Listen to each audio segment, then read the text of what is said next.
This is 1480 KRAE Cheyenne. What you are about to hear is a sports talk radio show unlike any other that has ever before been broadcast in the capital city of Cheyenne, Wyoming, USA. This is Cheyenne, Wyoming's Sports Talk Authority. The Wyoming Cowboys, the Denver Broncos, the Colorado Rockies, and the Denver Nuggets. The show is local, it's regional, and yes, the show is national as well. Wyoming Sports Talk Today is on the air.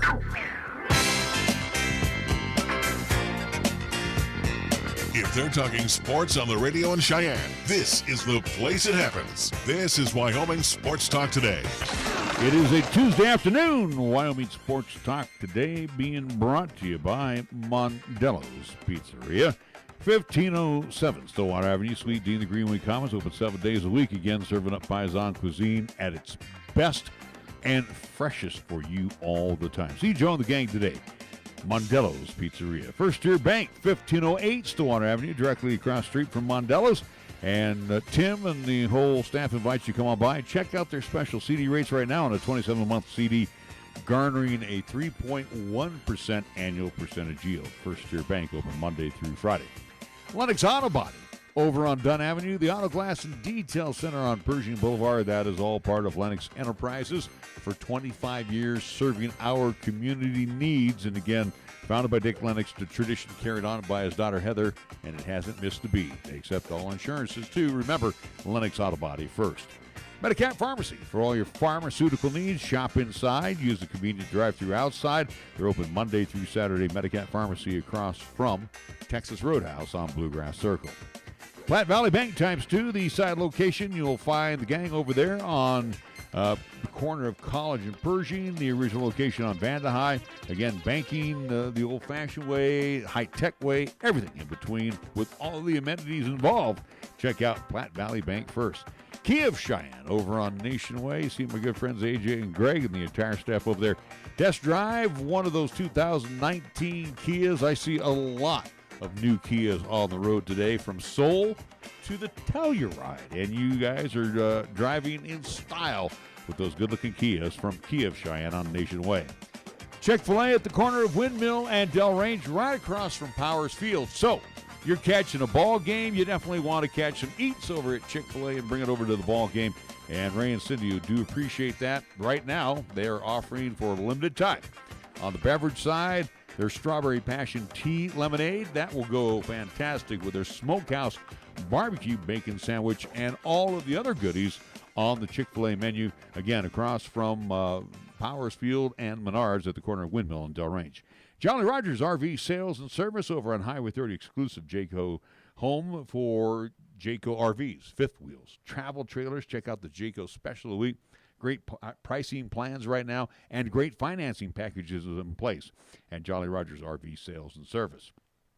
Last but not least, 2 words. Taco Tuesday at all Taco John's here in Cheyenne. I say no more, even on the south side. Taco Tuesday.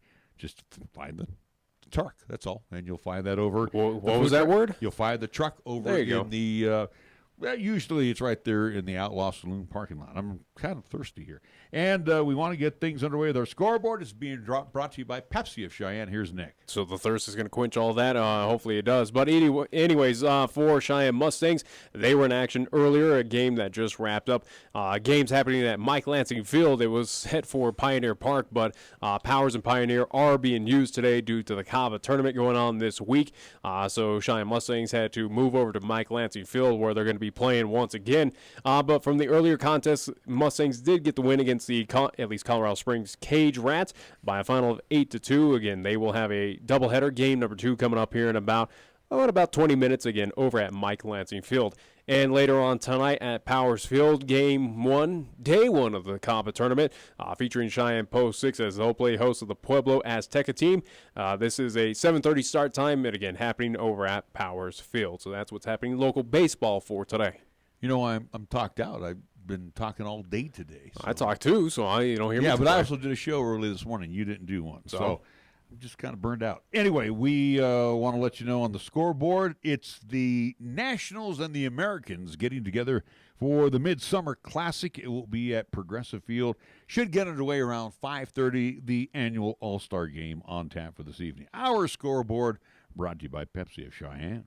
Yo, this is your cup holder talking. You know me, the little round thing between your car seats. Now, listen, we need to talk. Now, I normally have a nice cold bottle of Mountain Dew in me, but at the moment, I'm empty. That's right, no Mountain Dew. Nothing in here but a couple of quarters and a dime. A fully capable cup holder like me just carrying your loose change, it's embarrassing. Look, I'm not made for loose change. I'm round like a bottle of Mountain Dew. Glistening, cold, and delicious. I'm made to keep Mountain Dew within reach at all times, so you're never far from that incredible bold citrus kick whenever you need it. Just inches from your hand. So find a store already, grab some Dew, toss it back, then place that bottle where it belongs, and put that loose change back in your pocket.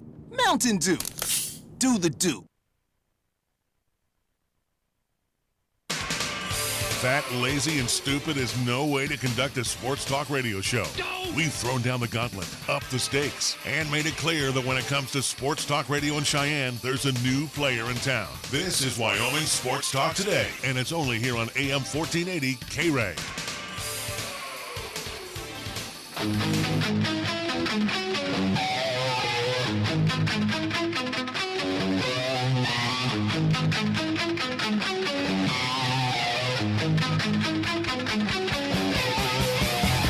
Welcome back to Wyoming Sports Talk Today for Tuesday afternoon.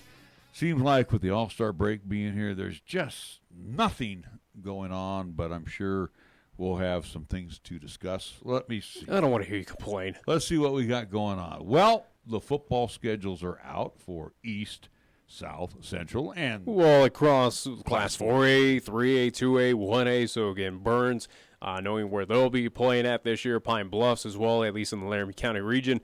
But again, here in town, Cheyenne East, Central, and South now know where they will be at.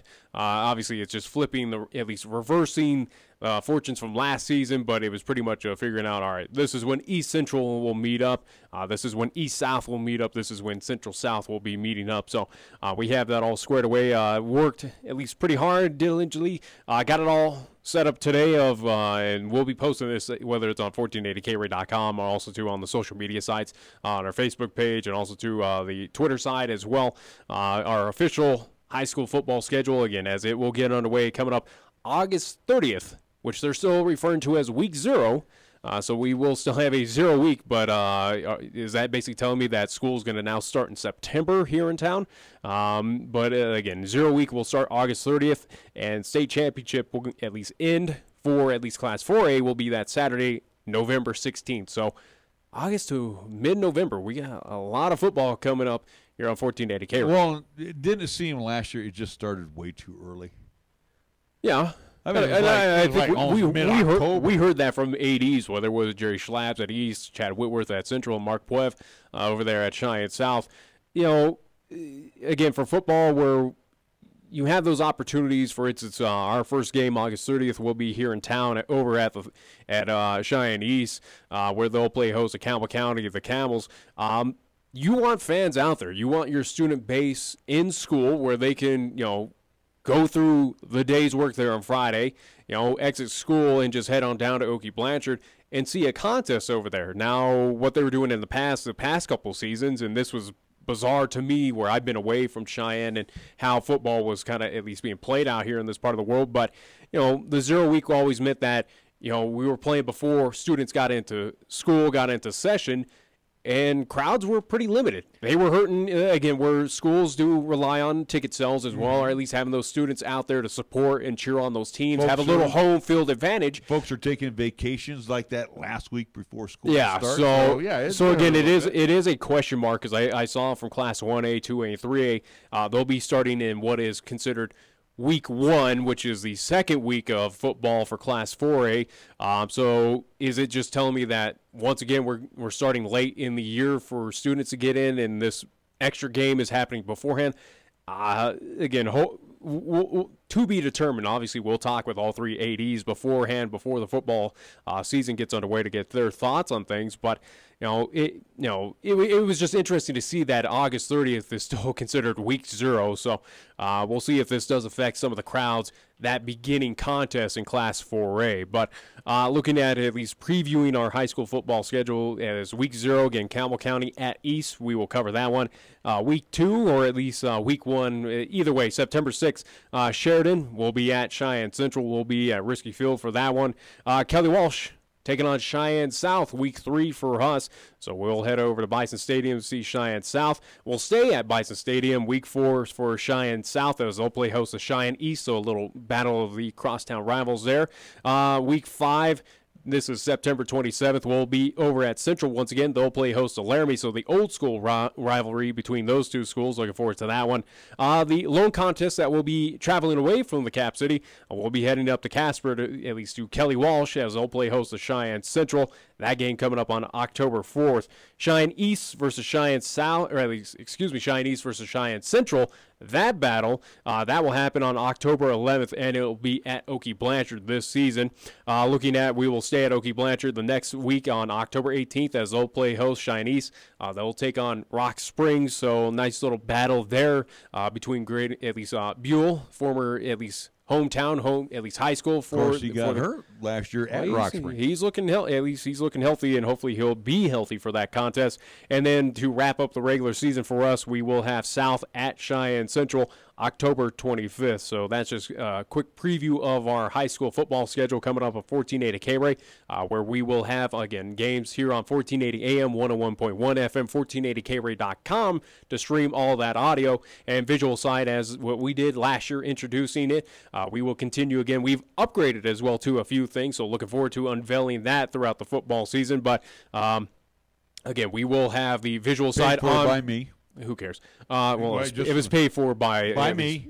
By me. Whatever. Anyways, but again, as those upgrades will be unveiled week 0, again, Campbell County at East. Looking forward to that, again, on our YouTube channel, where we ask you to please subscribe. It is completely free. Just simply search for 1480 KRAE in that YouTube search bar, and that's where you'll find those games and where they'll be streamed live. And also, too, they are streamed also on the Twitter side, where you can find at Nick Wiles Sports on Periscope. So multiple ways to check out these upcoming games on our upcoming high school football schedule for 2019. Yeah, I know we were talking about it last night when we were getting out of here, but really there's no sense to even discuss the high school football season yet, just simply for the fact you can entertain it, because it is more so. We could tell you it's different than the college ranks, where we're still fitting pieces in, and obviously we're getting transfers at least taken care of. For high school, you can still entertain that, where you know who's leaving. You still have a good understanding of who's. So we know that, for example, Dawson McCleary, who was a junior last year at Central, he'll be a senior. He will have the Talich kid behind him as a sophomore this year. He was a freshman. Mm-hmm. So you have your quarterbacks in place, but you got a whole offensive line you got to replace. Yeah. They were seniors last year, okay? Don't know there. You got some receivers that are gone. Don't know there either. I mean, we had a kid in here yesterday, Andrew Johnson, said he's going out for wide receiver. So we know he's practicing. Well, wide receiver quarterback, so at least. Yeah, we know he's doing a little bit of the practicing right now. He's a junior. So we know they're going to be young. That's about all we know about. They're going to be inexperienced, too, for the most part, on the interior line. Well, I think for here in town, whether it is East, Central, and South, I still think out of the 3 in town, East is still the best team. Still is the team to beat, at least here in the Cap City. But Central is definitely an interesting team right now. Again, second year under Mike Apodaca over there at Cheyenne Central. A team that was young, a development at least team. We saw that throughout the season last year, where that first game that we had, I do believe against Thunder Basin, that came down, was a bit of a struggle. It was those growing pains throughout that season, but Central started getting hot. Start getting momentum. Eventually found themselves in the playoffs. Unfortunately, had to travel up to Thunder Basin and lost to the Bolts there in that first round. But Central is a big question mark of how. I think they'll be improved, but how much? Will they be able to upend Cheyenne East, who did also to lose some top-level talent to graduation, and is going to be a little bit younger than what they were last year? But again, you still have the question mark there for Cheyenne East is, what is the percentage? What is going to be the health of one Graydon Buell? Well, you have, let's be real. You have a lot of quarterbacks returning this year. Which is great, yeah. To all three schools. So that's a good thing. That's where you start. But you got to protect them. So, again, I will say this, and this is no disrespect to Central or South. Chad Goff over at East has been in a very unique situation, a fortunate situation, where he doesn't have to rebuild, he reloads. Oh, yeah. And as a matter of fact, his sophomore team last year, very good outfit. So a lot of those kids are going to be moving up. They're ready to step in these starting roles. Central, a little bit of building to do under Mike Apodaca. And I think that's what they did last year, and I think this is a Central team that can make some strides in Class 4A. I'm not saying they're I'm not saying is gone. I'm not saying that they're going to be the top dogs in Class 4A, or if not even vault over Cheyenne East. I just don't see that. But I think Central will be a little bit more improved. I still think they'll be playoff bound out of this, out of Class 4A. But how far will they go?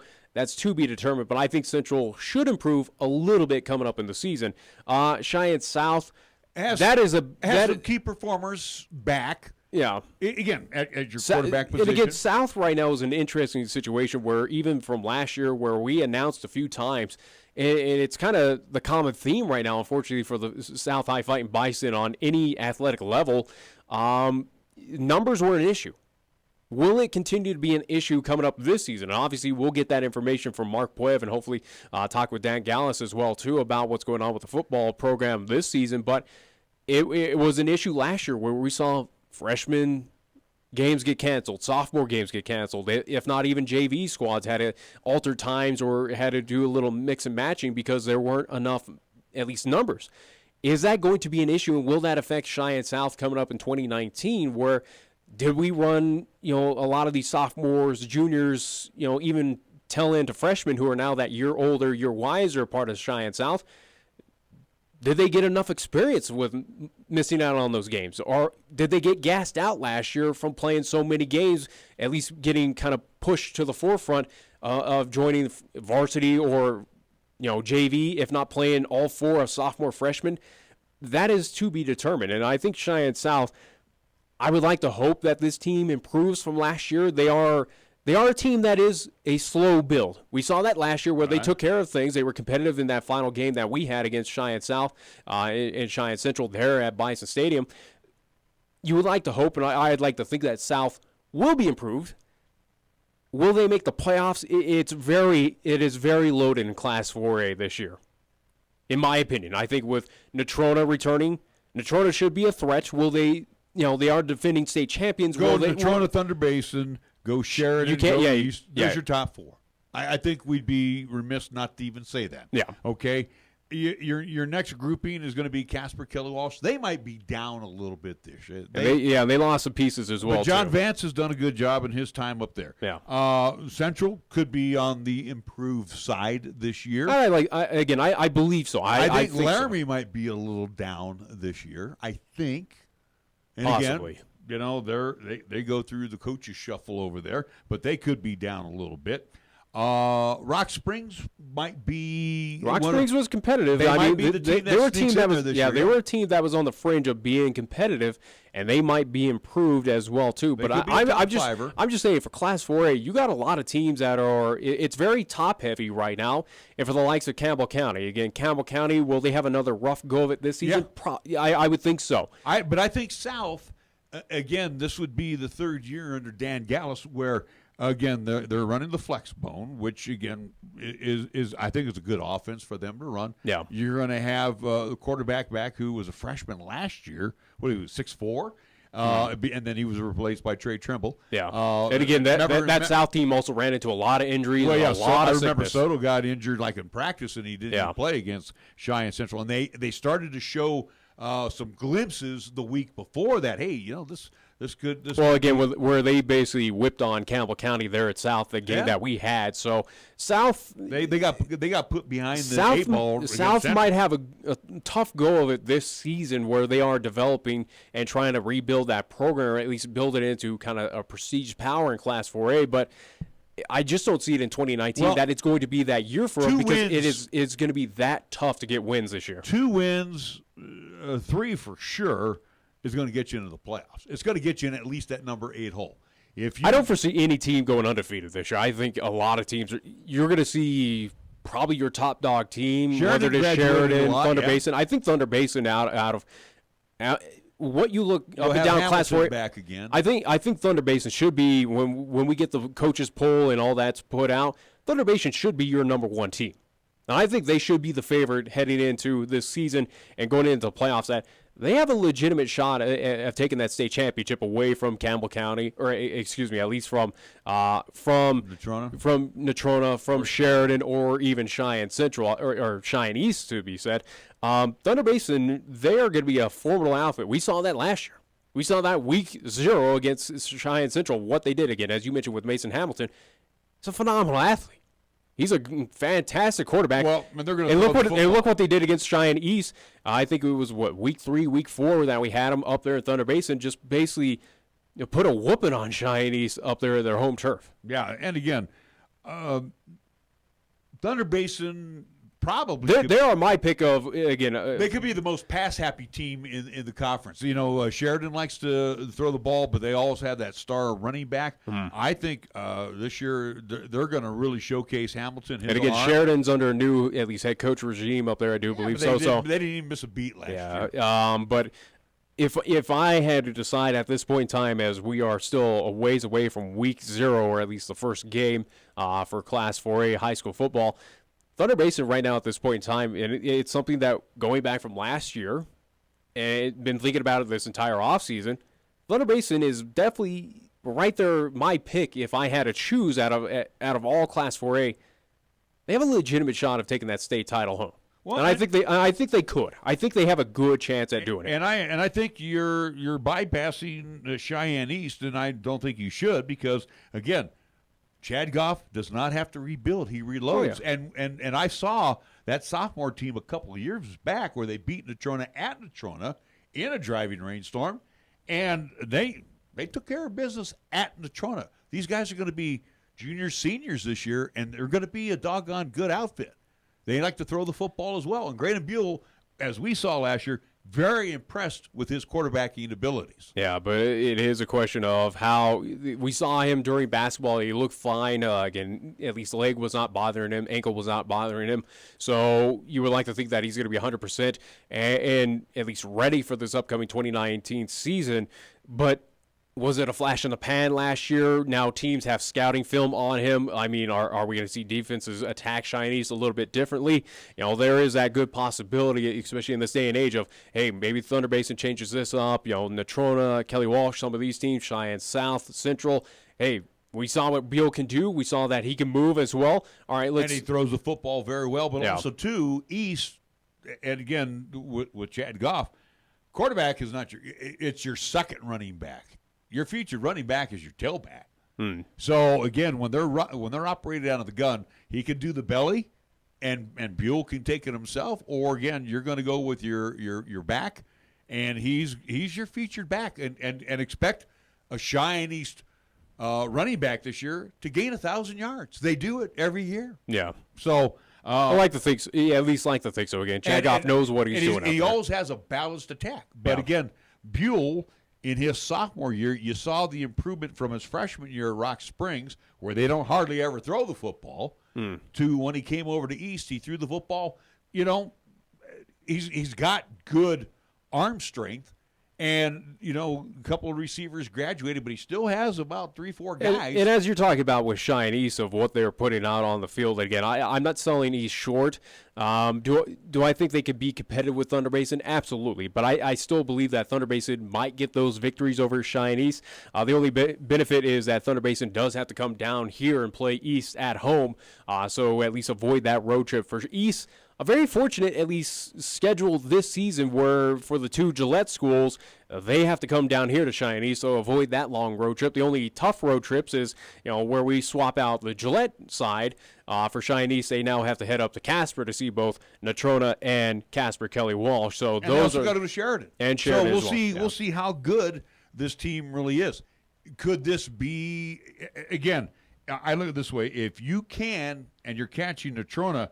Correct me if I'm wrong here. If I look at the schedule, they're catching Natrona at week 6. By then, week 4, at least fifth game of the season. Week 4, yeah. Care, the 0 week. You're going to catch them on the 5th game of the season. You should have all of your pieces put in place. Yeah. You should have all of your mental mistakes out of the way, and you're going to play them up there on a very fast surface. Again, week 5 or the 5th game of the season, we're talking right at the end of September. Probably going to be good weather. Yeah. Nothing that's going to be terrible. I mean, the only question mark is week 8, which translates to October 25th on the road up in Sheridan, where weather can be a possible factor. Sheridan's kicked the snot out of East the last few times they've played. We don't know what, and that could be a deciding factor of possible seedings in playoffs. Who gets to host a game? That could be a serious game, at least up there at Homer Scott Field against Sheridan, at least with the Bronx. For Cheyenne East, again, that is the final regular season game for East on the road up in Sheridan, where late October, might be against them weather-wise up there. So again, Natrona, Sheridan East are all reloading. Thunder Basin starting to build that program where they're reloading. I still think Thunder Basin is that top Thunder team is going to be a very senior-laden team this year. I think they're the top dog, and I think that should reflect in coaches' poll. I would not surprise me. I think Thunder Basin is your favorite to get the state title. But as we break down Cheyenne East, and again, not to go against at least away from Central and South, but as we're on the theme of Cheyenne East, who are still kind of that prestige team here in town on the football side of things. Again, their first game at home against Campbell County, you should mark that down as yes. So that should be a guaranteed win for Cheyenne East. Let's be honest with ourselves. You would think that should be a boat race, to be real honest. Yeah, that should get out of hand where you might run into a running clock. Second game at Kelly Walsh. Again, Kelly Walsh, you lost a lot of talent, and as you talk with John Vance, he again. Not to discredit him, he is a fantastic head coach up there, and he knows what he's doing. But I think with them losing a lot of senior pieces and also, too, that team reloading, they are not on the same page as East, Natrona, Sheridan, where they rebuild. No, instead, Kelly Walsh kind of reload, or at least they have to rebuild. You would like to think that East should get that win. Probably, I anticipate that East should have a comfortable victory up there in Casper week 2. Well, and again, where we talk about reload, rebuild, more of these teams in that second tier have to replace. That would be the word. They got to replace their quarterback. They got to replace their premier running back. You got to hope some of your talent is not going to Natrona. Yeah, their systems are still in place, but again, they're not ready to crack into that upper tier. They're still in that middle tier. Again, do I throw Central into that middle tier? Yes. Do I see in the case of South, they're still going to be in that rebuild mode this year? South is still going to go through growing pains, and it is going to be interesting to hear from Dan Gallus of what his assessment is of the team. Hear about the numbers as well, too, from him or either Mark Puev. What is the situation right now at Cheyenne South? Again, it was something that was plaguing them last year that we had addressed, and something that Mark Puev was not happy about because, again, it takes away those reps, those opportunities from those younger athletes who now have to jump up a year. They're a year older. Yeah. They've been through the drill. So hopefully those pieces that were a part of the varsity or JV stuck around with this team hopefully and here during the summer months they're in the weight room. They're out doing the summer workouts. Yeah. So you would only hope that, like you said, Nick, that all the pieces will come back to Dan Gallus. They'll come back a year mature. They understand that they still may have to take their licks because they're still young for the most part. There is going to be a few seniors on that team, but this is still a relatively young team that will grow together like the girls' basketball team. Yeah, and here's a knock, though, for Cheyenne South of where we're talking where East has somewhat of a favorable schedule, or at least it's not as tasking compared to what Cheyenne South has to go through. How about the first game for them, week 0 at Casper Natrona? How about week 2, so basically week 1, second game of the season for Cheyenne South?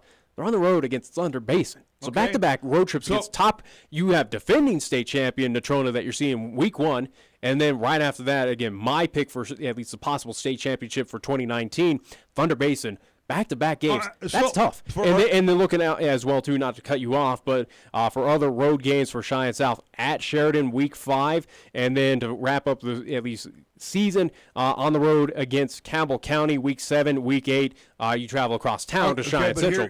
And again, I'm not meaning to step on you, but they'll have 3 straight home games after those 2 games on the road. Again, Detroit Thunder Basin. They come home for Kelly Walsh. That, they could eventually compete against them. East is going to be a tough task. Rock Springs probably will be a tough task. They go to Sheridan. That's going to be an almost impossible chore. They got to go to they have Laramie at home. That one, depending on the health of the ball club, this is the key too. You got to understand, these young men all need to be healthy.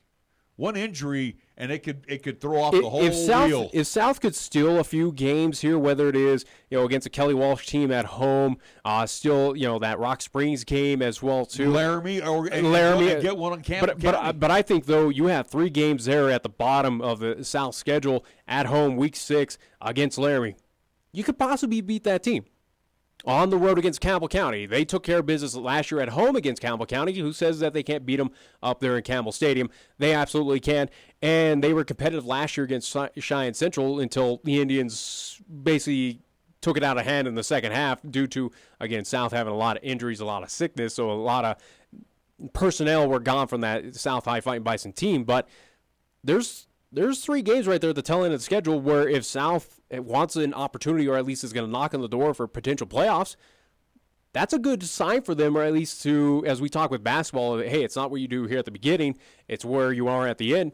Well, here's 3 opportunities, 3 possible straight wins for Cheyenne South where could this be the year? Could they take advantage? Again, if they are able to steal a Kelly Walsh at home or a Rock Springs at home, add that to the resume, could it be a possibility that South sneaks on into the playoffs? Well, again, health is going to be the big issue for the South High Fighting Bison.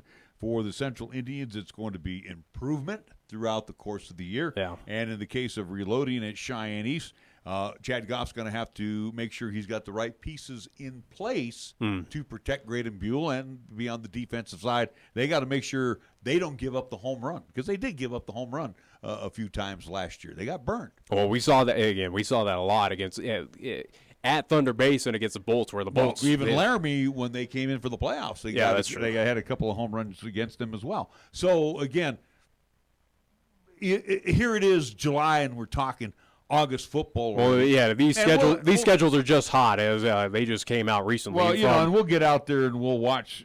And again, practice to me, we'll go out and watch there right before they get to their first games of the season. And we'll definitely talk with all 3 head coaches again, with Gallus, with Apodaca, and with Chad Goff over at Cheyenne East. We'll at least get that opportunity to get them in studio, hopefully, if not talk over the phone, and just get their assessment on their teams and just what they think of Class 4A. So at least looking forward to that before we get started again. August 30th, Week 0, Game 1 for every team in Class 4A. It'll be here before you know it. That is just a regular season schedule, and just at least give dates for first round, second round, in the state title game, at least for Class 4A. November 1st, first round playoff game. November 8th will be the second round playoffs, and then November 16th, which is a Saturday. That's where Class 4A does play over there at the War Memorial Stadium there in Laramie. That will be the state championship game for this season, so at least November 16th. So very late November, where in Laramie we've seen the weather out there. Yeah, so looking forward to hopefully one of our teams getting the state championship. But right now, with those playoffs as well, too, we will bring those visually, as we've said beforehand. Again, we will at least bring those games to you as well on all those platforms that I alluded to beginning. And I will pay for it. Thank you. You're not paying for it. Others are. No, I'm paying for it. Trust me. Also, I do want to mention, going back to the 10 teams here in 4A. Again, all 10 teams have question marks by them. We're just speculating or giving our opinions. Again, the one team that does not have a question mark for me is Thunder Basin. We don't know. I still think Thunder Basin has a legitimate shot to be that top dog team. What happens if an injury in practice? We don't know. So I think Thunder Basin has built that team up enough where they could sustain a few injuries here and there. Now, again, if you are to lose Hamilton, I think that is death to the season, so to speak, for Thunder Basin for at least 2019. But I don't foresee that. Again, I thought the sophomore kid that came in relief wasn't that bad last year. Well, then they got options. As I just said there, where for Thunder Basin, it sounds like if you run into injuries, they have good backups to pick up the slack, so to speak. Well, they so have Thunder good Basin right now, numbers going again, out, yeah. I don't have question marks for them. Sheridan They has are great they are numbers. the team to beat, in my opinion. Natrona under Harshman, always going to have big numbers going out. East will have good numbers. It's a matter of Central and East getting the kids to come on out and, again, do the work during the summer.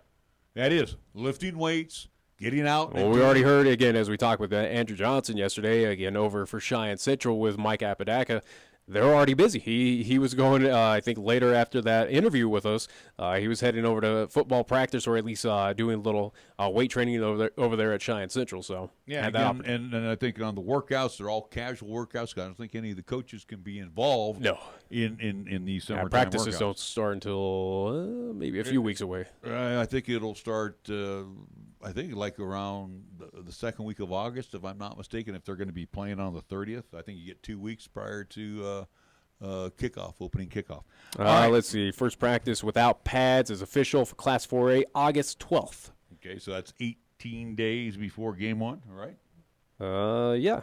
First practice with pads for Class 4A. How about August 15th? So that's 2 weeks before the season. Yeah. All right. We got to take a timeout, and again, our schedule, as Nick said, will be posted, It'll be posted all over tomorrow. the place, so we'll have it all up for you, and definitely hope you will join us both visually and again on the vocal side as well. So hopefully you'll catch us here with all of our football broadcasts. I will be doing most of them. I think there's one game that I will be gone for, and Great. Man, well, look, we got Chris Polton join us again too, so we'll have the whole gang getting you all amped up for football season here on 1480 KRAE. Back after these words. Is the touchscreen on your phone or tablet cracked or broken? Buying a new device could cost up to $1,000, or you could let the local experts at High West Digital Solutions save you hundreds of dollars. We can replace your touchscreen in as little as a day, and your satisfaction is guaranteed. Visit our website at hwds.com or call 307-245-4333 and speak to a real live human being. High West Digital Solutions, the best choice, the local choice, the right choice for you. Wisdom, expertise, compassion, qualities that are the foundation of Cheyenne Urological. With Doctors Bryant, Everett, Gajewski, and their highly trained staff providing top quality treatment for prostate cancer, urinary tract infections, kidney stones, impotence, and incontinence, you can trust Cheyenne Urological to give you the highest quality urinary care. Now offering the latest in robotic surgery, call Cheyenne Urological at 635-4131. That's 635-4131. When you say Mondello Pizzeria, think authentic Italian. When you say Mondello Pizzeria, think made fresh from scratch. When you say Mondello Pizzeria, think great pizza, delicious Philly cheesesteak, superb hot and cold Italian sandwiches, meatballs, sausage, and special subs, calzones, crisp salads, and great service. When you say Mondello's Pizzeria, think unmatched Italian taste. Mondello's Pizzeria, 1507 Stillwater Avenue, your only true Italian stop for lunch or dinner.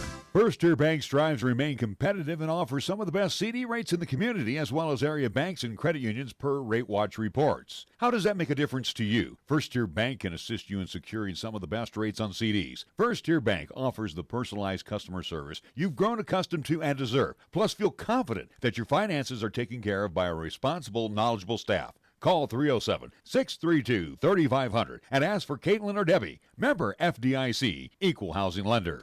You can actually get something good for your health at a drive-through window. When you order your next prescription from Medicap Pharmacy, call ahead and use our drive-through window. Or you can call for free delivery. You can even log on to Medicap.com and order a prescription refill. Your Medicap pharmacist will call you to make arrangements for pickup or delivery. Medicap Pharmacy.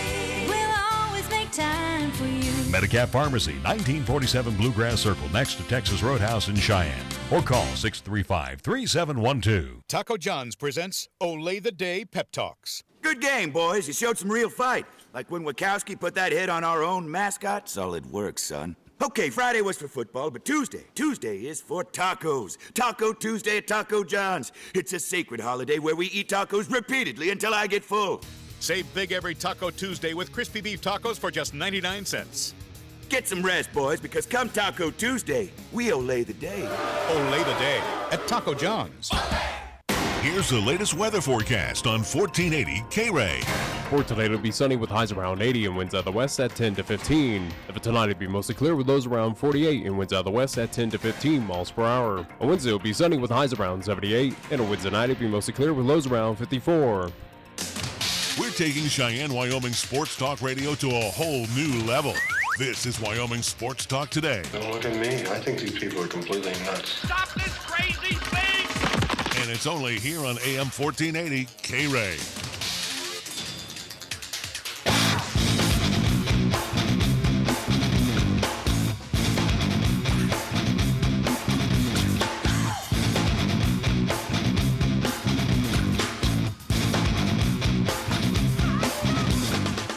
Welcome back to Wyoming Sports Talk Today. Larry Perotti along with Nick Perotti. Tuesday, as the Cabo baseball tournament is underway, the Mustangs are Cabo playing World Series. Cabo World Series. The Mustangs playing a dip over at There you go. at Mike Lansing Field. Again, they were set to play at Pioneer, but Pioneer is being used currently for Pool B of the Copper World Series. So that was the transition there for Cheyenne Mustangs, basically getting kicked off those fields due to the Cabo tournament. So, yeah, they are playing at Mike Lansing Field currently right now as they're taking on that same Colorado Springs Cage Rats team here in town, and that is their lone contest for at least today. They will, at least for the Mustangs, be in studio with us tomorrow. We will talk about that. And then I do believe for Thursday, they'll travel down to Denver to play a doubleheader down there on Thursday. Have Friday and Saturday off, I do believe so. And then Sunday, come back to town and play at Pioneer Park for a doubleheader, at least on Sunday, where Sunday for the Cabo World Series, all games, again, where that is the championship contest, will be happening at Powers Field. So that's just kind of a good preview of coming up for both Post 6 and also the Cheyenne Mustangs. But again, we'll talk more about that with manager Sheldon Baxter coming up tomorrow. All right, we do want to take this time to say thank you to all, Megan and the gang over at LCCC for the invite to their barbecue today. Nick and myself went out there and had a chance to, chat with all the coaches and most importantly, congratulate one Jim Gardner on his election to the Wyoming Coaches Association. Which did reach out, and we will talk with him about the Hall of Fame and also to preview the upcoming LCCC women's soccer. That's getting close to set in stone. I do believe we're talking with assistant coach Rebecca Valdez that they get underway, or at least their practices are about a couple weeks away. So they're going to get hot and heavy here soon to get ready for the 2019 women's soccer schedule. Talked to Vince Gibson, men's head coach, guy who has alluded Wyoming Sports Talk today. He doesn't like to talk. He's done the one interview with me when he was the interim athletic director. He doesn't like the media thing and whatnot. We respect that, where we've gone to Jose Arenas, assistant coach out there for men's soccer. But he said he promised he owed us, so he will, at least I will reach out to him, and hopefully we'll get him in studio, preview men's soccer, talk about recruiting as well, too, since that goes hand in hand. Did see also, too, new head coach Kerry Coates out there for women's volleyball. That schedule getting at least close. They start at least a little bit late August, so hopefully we'll get her in studio talk recruits, since LCCC pretty much got depleted by one former head coach, Austin Albers, who is now the head coach at CSU Pueblo, where you basically just rename it LCCC Part 2 down there. But so she's had a little bit fun introduction coming to LCCC of basically creating her own team, which I think for her is a good scenario. And she did have a good nucleus of ladies coming back. Yes. So, again, with her recruiting and her assistant coach, again, you're going to sell a program that is a national program right now. Yeah. I don't think that's going to be too tough of a sell. And, again, too, with Carrie's background in volleyball. And again, playing it on the D1 level. And this is her first head coaching position. Yeah. I know she's amped up and ready to get at least head coach on the collegiate side. Yeah, she's been a head coach in high school and also to club up there in Twin Falls, Idaho. So she's been at least a head coach on the kind of lower level, but at least collegiate-wise in JUCO, this is her first head coach opportunity. So talked with her a little bit about that. Got excited for at least upcoming women's volleyball at LCCC. Again, a top 25 program that did have to rebuild a bit, or at least reload after kind of getting depleted by one former head coach, Austin Albers, where he moved down to CSU Pueblo. But again, talking about men's and women's soccer, Also, too, women's volleyball. I did also, too, talk with Seth Glaus, head coach of the rodeo program, after a successful season for them. Unfortunately, a little shortcomings up at College National Finals Rodeo up in Casper, where things didn't go exactly LCCC's way, but Seth was very happy with his athletes and what they did up there in Casper, going against a lot of top-level talent. Again, former head coach Bo Clark, who set up his UW teams, both men and women, to compete, so running into other competition up there. So we'll hopefully talk with him as well, to get a recap and talk about his recruiting trails, since he has to fill some spots on that rodeo program. Right. And then last but not least, we did talk with also, too, as we usually do. Again, we are pretty close, with at least close ties with them. But, again, one Coach Brian Ortmeyer and also, too, head coach Jason Ficca with the men's and women's basketball programs. Did see a few student athletes out there. One Kyle Cabs as well, too. He's out training, getting at least working on the ankle. And he had a couple of summer classes that he was taking, too. So yeah, but it's good to see Kyle Cabs out there. Again, talking with him. Got the understanding that the ankle's feeling good, feeling well, so that is definitely good.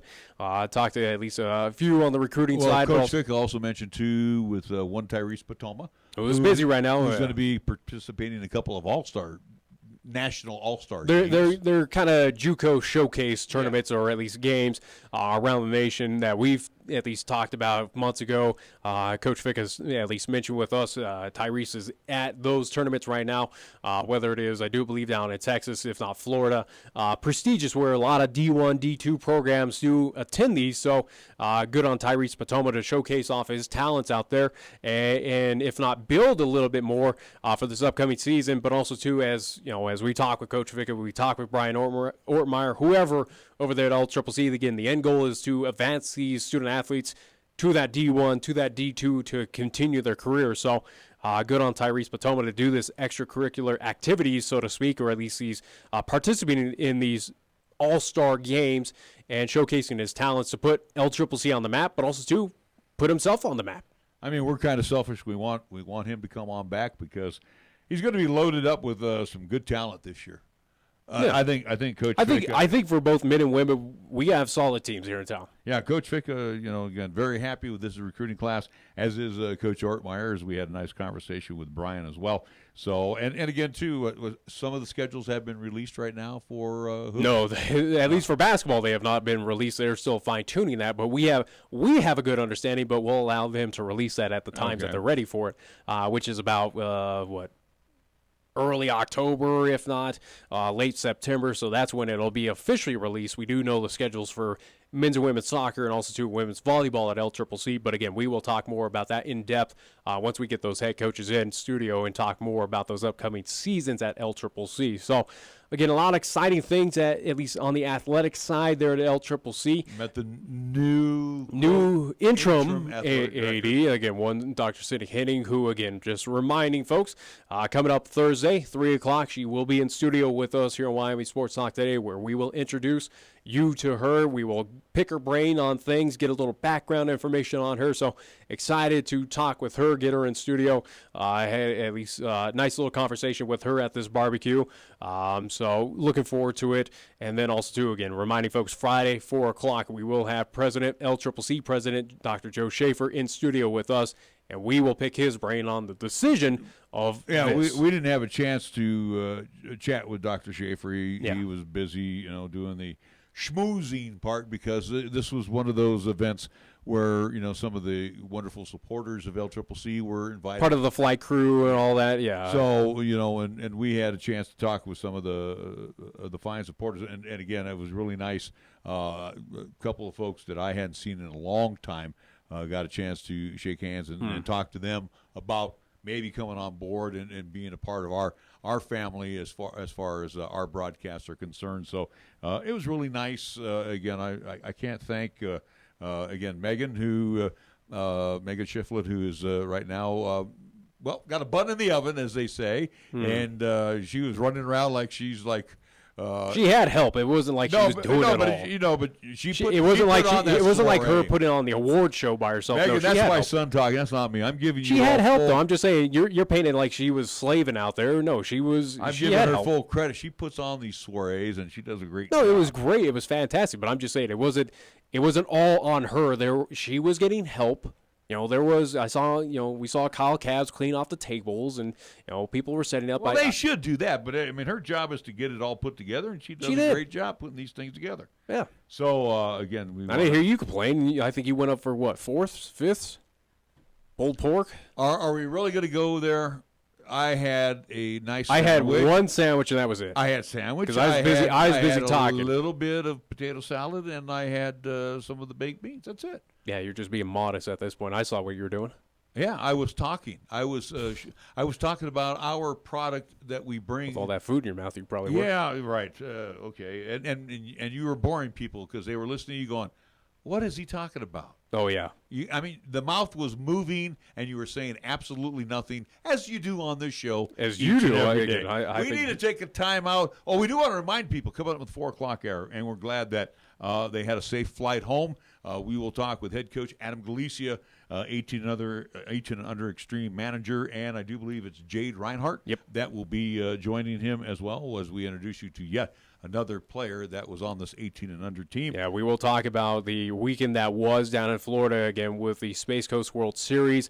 Again, at least a good start in pool play for Cheyenne Extreme, but unfortunately, once it got to bracket play, it gets tough. It got tough for Cheyenne Extreme, so we will break that down also to talk about the remaining schedule for Cheyenne Extreme, what is upcoming and remaining on that schedule for the softball squad to see how they wrap up this year and at least what to take away from the 2019 season. So looking forward to that here coming up in a few short minutes. So we have the one break left, right? There we do. Okay, well, we can keep it here for a couple of minutes. Just going to throw it out. What? Did you watch any of the home run hitting contest last night? I told you yesterday I wasn't, and I didn't. Okay. I had no interest. It's not that there was a lot of home runs at least blasting out there. Well, yeah. And again, Vlad Guerrero Jr. is just a home run hitting machine. And like you Pops. know what? He's like Pops. Yeah, I like. He reminds me so much of Vladimir Guerrero. I mean, the way he swings the bat. He is definitely making waves right now in MLB of where he was. Again, we're talking a guy who vaulted. He just cruised through minor leagues and found himself at least part of the at least Toronto Blue Jays club. And he deserves to be in the big club. Oh, yeah. He's proven that he is a great asset right now for the Toronto Blue Jays and did put on a show. At least looking at the highlights from yesterday, he went all out. Oh, he knocked the snot out of the ball. But unfortunately, Vlad Guerrero Jr. did not win the home run derby. Missed out by 1-2, Pete Alonso from the New York Mets. And it's ironic, too. Because and again, something you talked about with the salary. Guess what? He came, again, $1 million prize. And he donated most of that to charity. Yeah. I mean, I tip my cap to that young man, again, who's making the baseball minimum. A little over $500,000. And again, it's not a bad chunk of change. No, it's not a bad chunk of change. But he's also living in New York. It's not cheap to live in New York. I doubt he's living in New York. He's probably got like somewhere in Jersey or Connecticut or something. Whatever the case may be. But again, he had his charities already, basically mapped out what he was going to do with the monies if he won. He did win. And there's going to be some very happy folks thanks to one Pete Alonso because, again, that to me shows the unselfish side of baseball. Again, these guys are making. It's not just in baseball. Again, we see it within basketball. You see it in football. How about in athletics? Does that make you feel better? I just say you can't just say it was only in baseball. All right, in the field of athletics, and it's nice that and again, he will be remembered for that gift. Again, I don't remember them giving monies when this first started way back. I feel like this is just only being a recent thing. I didn't even know they even gave away prize money for winning the home run derby at this point in time, or at least in recent seasons. I did not even realize that. But kudos at least to Pete Alonso, what he did. Yeah, absolutely, it's fantastic. Again, would not blame him for keeping that money if he wanted to, but again, doing the charity thing, again, much respect for what he did. Again, speaks wonders that if not puts his name on the map, at least across MLB of, as a class act, so to speak, and somewhat of an ambassador for baseball. I'm just looking here, again, these guys do get paid for playing in the All-Star game tonight. I'm just trying to see what the winning team gets here. And I would have doubt a lot of the big names probably donate their monies as well, too, who've been multi-time All-Stars or at least have the big paychecks, for instance, a Bryce Harper, does he need that money? I would think he would donate that. I would wholeheartedly believe that he's going to. I would doubt majority of those All-Stars hey, it's nice in theory from MLB, but it's going to a better place, so to speak. Well, here's the deal. They said Major League Baseball Home Run Derby, the $1 million prize, that was the largest bonus pool ever. Only members of the winning team tonight are going to receive a $25,000 bonus check. Only $25,000 for playing in the game. That's not bad money. Now, this is kind of interesting, too. Just to be on that team. Well, yeah, but I go back to the 70s because I remember this was a big deal back then. You think back in the days. Willie Mays, who everybody was crying about making $162,000 back in 1961. He's on the All-Star team, and he made an additional $2,000 for being on the winning team, and the losing team got $1,000 each. That was a lot of money. I mean, here you go. You're making $25,000 for being on the winning team tonight. We do need to take the time out. Last night. No. Oh, for tonight. Game. Oh, yeah, for tonight. This is what the bonus check's going to be for tonight. We're going to take a timeout. We're going to come back with hour number 2 of Wyoming Sports Talk today after these words. If it happens on the diamond, the hardwood, the field, or even the ice, we'll talk about it on Wyoming Sports Talk today. Hi, this is Nick Peretti inviting you to join Larry Peretti and myself each weekday from 3 to 5 p.m. as we, along with our special guests, talk sports locally, regionally, and nationally. And you can chat with us too at 307-514-1071. It's Wyoming Sports Talk today only on 1480 KRAE, and you can stream live with us at 1480krae.com. Chick-fil-A is a proud supporter of our high school athletes at East, Central, and South. May the school year bring success to all of you. Before you start your day, stop by Chick-fil-A for a hearty, delicious, and satisfying breakfast. Only at Windmill and Del Range. Breakfast is served Monday through Saturday from 6 in the morning till 10:30 a.m. Breakfast with Chick-fil-A, the most important meal of the day, at Windmill and Del Range. Right now it's time to head over to Jolly Rogers RV Sales, Parts, and Service for low prices on outstanding RVs in Wyoming. Your local, exclusive Jayco dealer wants you to check out their closeout deals as well as their 2019 inventory of trailers, fifth wheels, and toy haulers. You can save up to 30% on select models with approved credit. You can find them at 6102 East Highway 30. Jolly Rogers RV Sales, Parts, and Service is a proud sponsor of LCCC men's and women's basketball, also our local high school teams too. Capital Lumber is number one in Cheyenne. Are you listening? We're all the lumber store you'll ever need.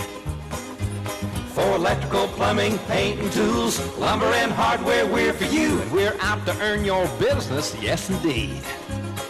Capital Lumber is number one today. Are you listening?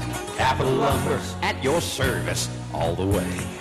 Capital Lumber Company serving our area for over 53 years at 1222 Dunn Avenue in Cheyenne. We'll work hard for your business, and we'll work just as hard to keep it. I'm A.J. Miller for Kia of Cheyenne, and you need to see the new 2019 Kia Sportage today. The 2019 Kia Sportage offers numerous options and advanced driving features that help you know who is around you and how best to stay in control. Kia Sportage offers many standard features for the money. Some of the competition does not. Come into Kia of Cheyenne, call 775-0123 or go to kiaofcheyenne.com, and we'll make it easy. The end of the summer is in sight. Did you accomplish all of your home improvements and remodeling projects? Whether you're remodeling your kitchen or adding a little extra space for your growing family, a home equity line of credit with Platte Valley Bank can help you finish what you want to complete this summer. So stop in and we'll show you the hidden value in your home with a home equity line of credit with Platte Valley Bank. Platte Valley Bank, member FDIC, equal housing lender. All lines of credit are subject to credit approval. Certain restrictions may apply. Here's the latest weather forecast on 1480 KRAE. For tonight, it'll be sunny with highs around 80 and winds out of the west at 10 to 15. For tonight, it'll be mostly clear with lows around 48 and winds out of the west at 10 to 15 miles per hour. On Wednesday, it'll be sunny with highs around 78, and on Wednesday night, it'll be mostly clear with lows around 54. This is 1480 KRAE Cheyenne. Also being heard on translator K266CC Cheyenne at 101.1 FM. What you are about to hear is a sports talk radio show unlike any other that has ever before been broadcast in the capital city of Cheyenne, Wyoming, USA. This is Cheyenne, Wyoming's Sports Talk Authority. The Wyoming Cowboys, the Denver Broncos, the Colorado Rockies, and the Denver Nuggets. The show is local, it's regional, and yes, the show is national as well. Wyoming Sports Talk Today is on the air.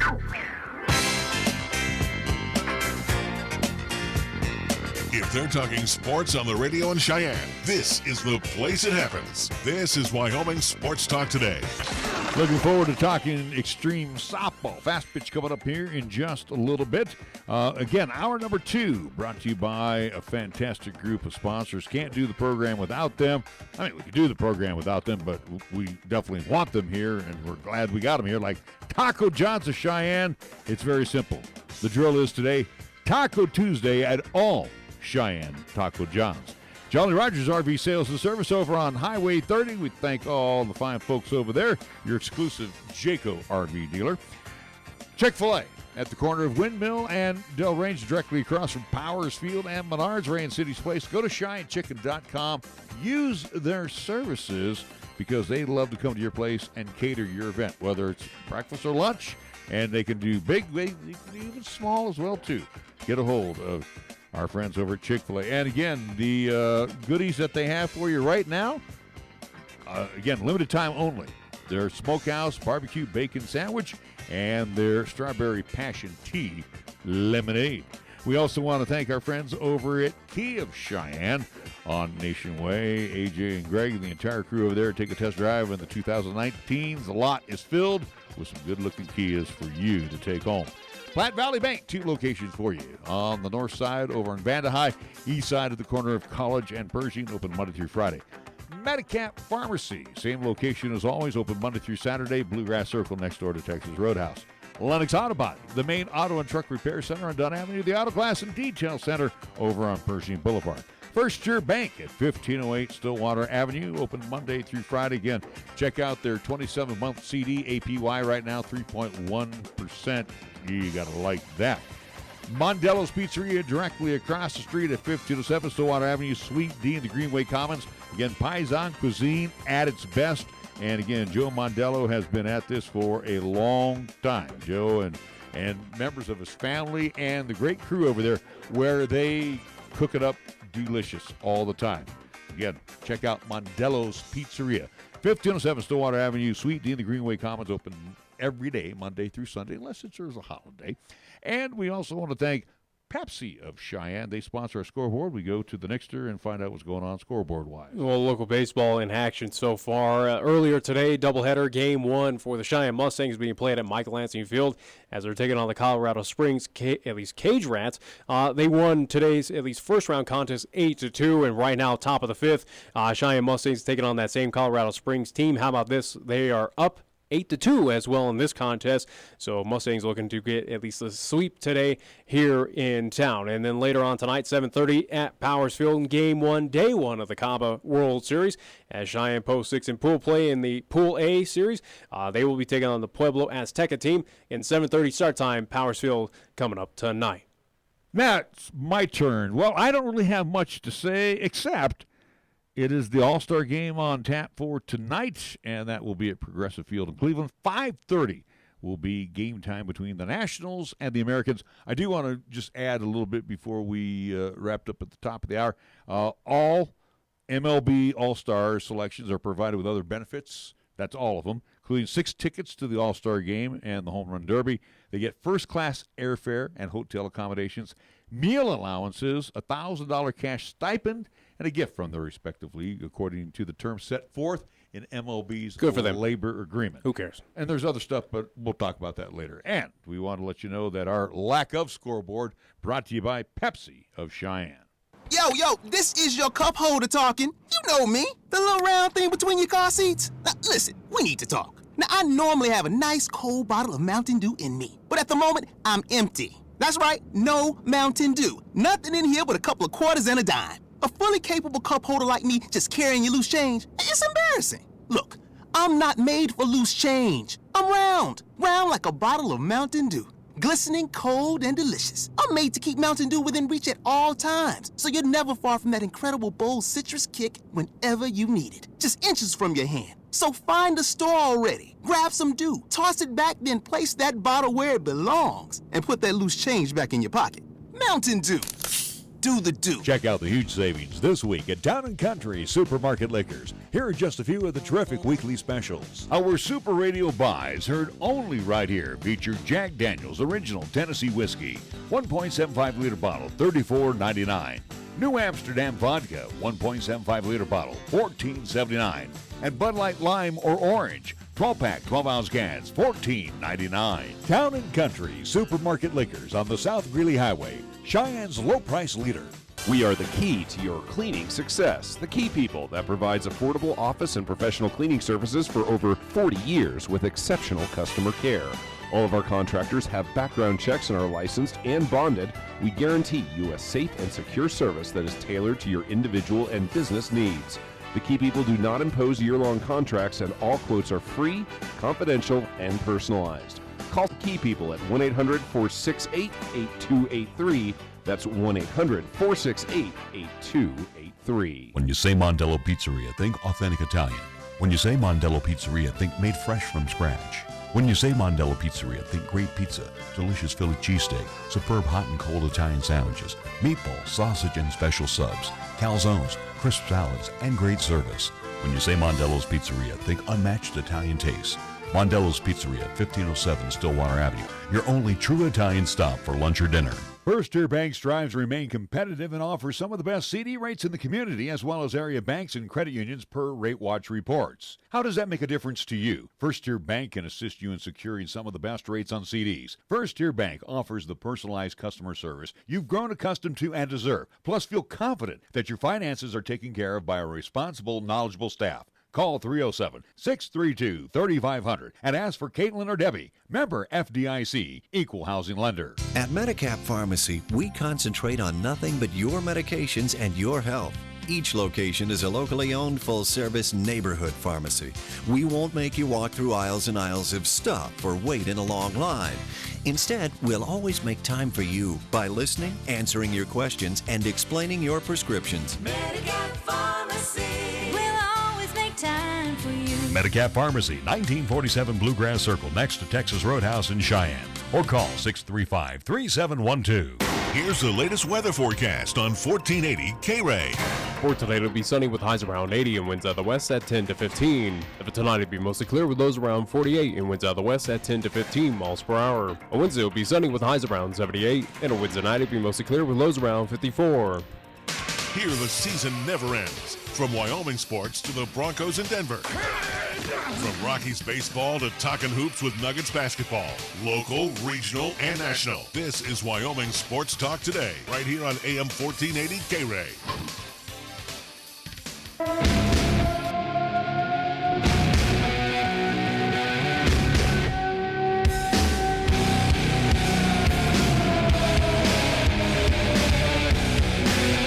Welcome back to Wyoming Sports Talk Today. Larry Prohady along with Nick Prohady. It is a Tuesday.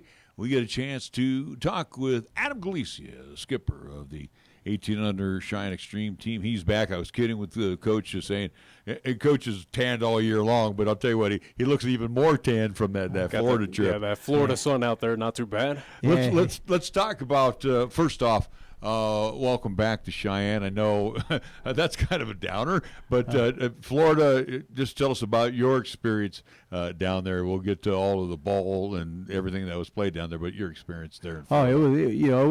It was nice. It was nice and hot, and honestly, we got rain every day there. We got a ton of rain, and the lightning. So nothing new for you. No, nothing new. That's what all the girls say.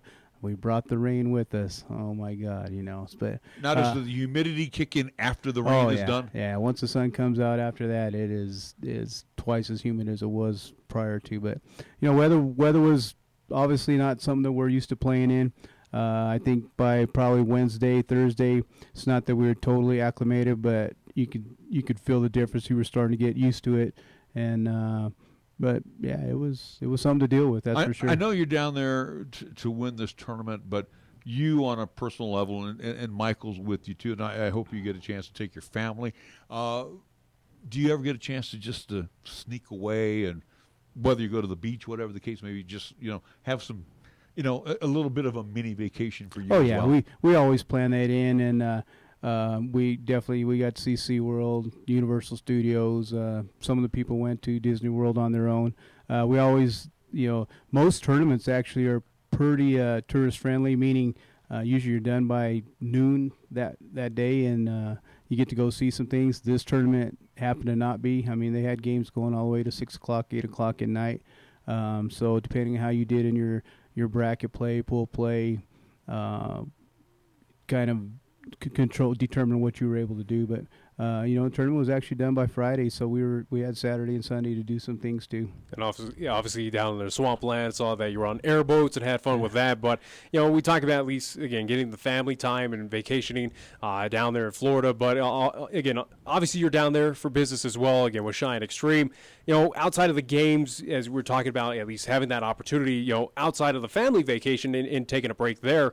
Were there opportunities for the team with you at least kind of being the leader, taking them away in doing little team building exercises or at least team fun activities as well too down there in Florida? Well, when we went to like SeaWorld, we all went as a team, and you spend a little bit of time together as a team. We all.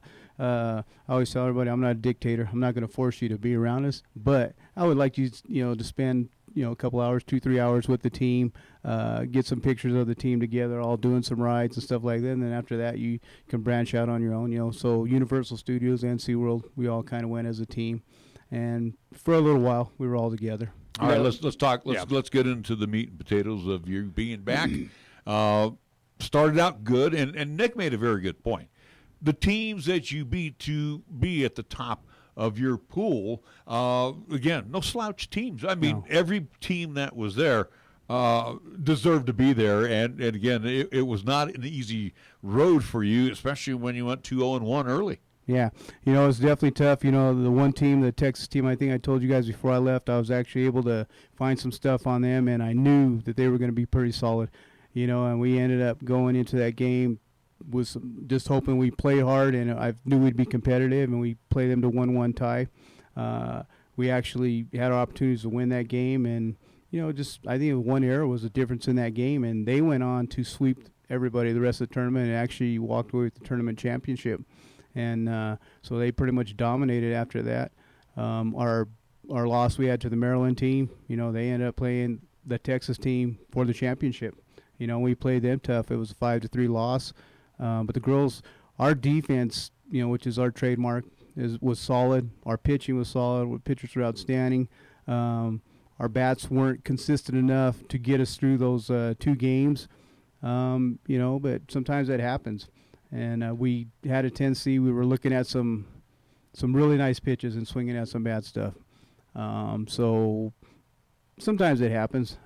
Wish we could have been a little bit better on the offensive side, but overall, I'm very pleased with how we performed, and we represented. How much well. did the elements come into play?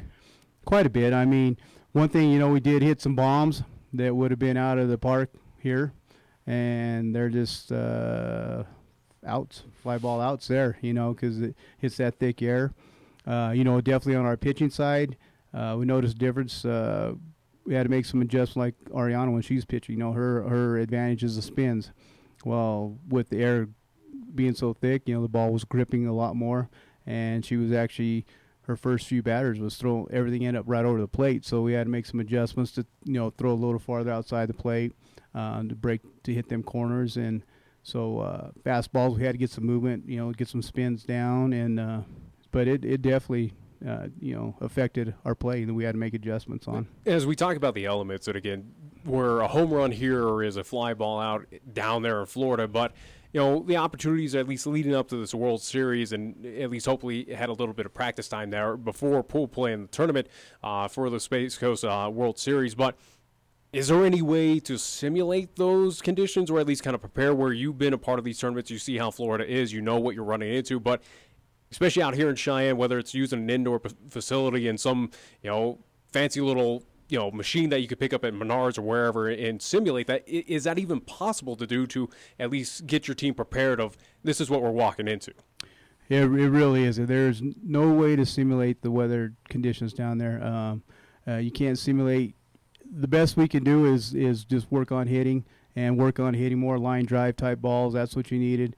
And but as far as what the air actually does to the ball when it's airborne, there's just literally no way to simulate that. And as we talk about, at least with the pool play for what happened, at least starting on Tuesday, doubleheader, seeing a Kansas team and also to Texas team where you went 1-0-1, getting the victory against that Kansas team 4-1, tying 1-1 against that eventual championship winning Texas team. Wednesday winning against a North Carolina squad, the Carolina Riptide 8-2. So with that going 2-0-1 out of pool play, again, as you were in Class B, getting that sort of first-round bye in the opening tournament. Just talk about that, where Class A got a first-round bye. Class B, where you were a part of, got that first-round bye, which Cheyenne Extreme did. Class C, however, as we saw the top team out of Class C, or at least Pool C, didn't get that first-round bye. But just talk about that feeling in going into the tournament, having a little bit of that confidence of where, hey, we don't have to play that so-called playing game. We can at least advance further on than these others playing in. Yeah, and I think what they did. So basically, you had Pool A, Pool B, Pool C, and they don't, as far as like Class B teams, Class A teams, everybody's thrown into one pot. There's no separation there.